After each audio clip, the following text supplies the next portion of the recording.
Grabe ang lakas ng big man na ito ng Warriors, mala Stephen Curry din ang shooting sa tres, pero bago yan, LeBron pinuri si Austin Reeves matapos ang effective game kahit na hindi maganda ang shooting nito. Malaki nga po ang tiwala ng Lakers coaching staff kay AR-15, kaya ginawa na nila itong starting shooting guard ngayong season.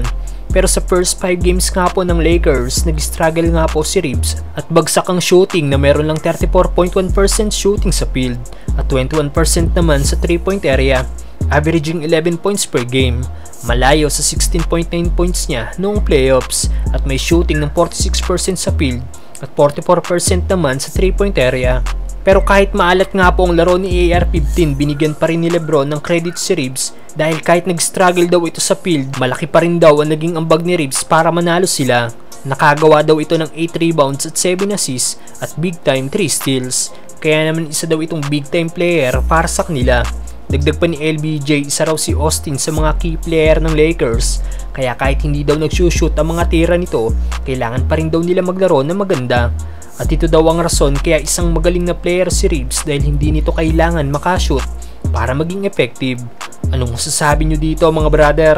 Samantalang Warriors naka-jackpot sa big man na si Dario Saric. Isa nga po sa bagong player ng Warriors ngayon ng big man na si Dario Saric.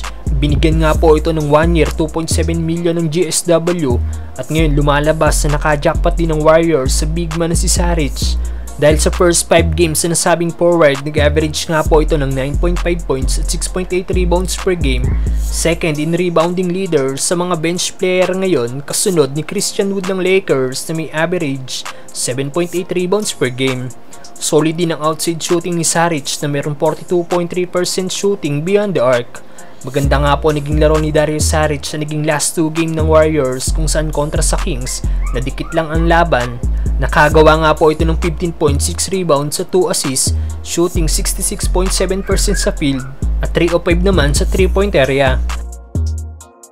Nakagawa din ito ng big time 3 noong 4th quarter para makuha nila ang lead sa Sacramento. At kanina sa naging laban naman nila sa OKC, big game din ang ginawa ni Dario Saric para sa Warriors kung saan gumawa naman ito ng 20.6 rebounds sa 3 assists, shooting 66.7% sa field at 4 of 7 naman sa 3-point area, playing 19 minutes only. Kaya masasabi natin na naka-jackpot din ng Warriors sa player na ito.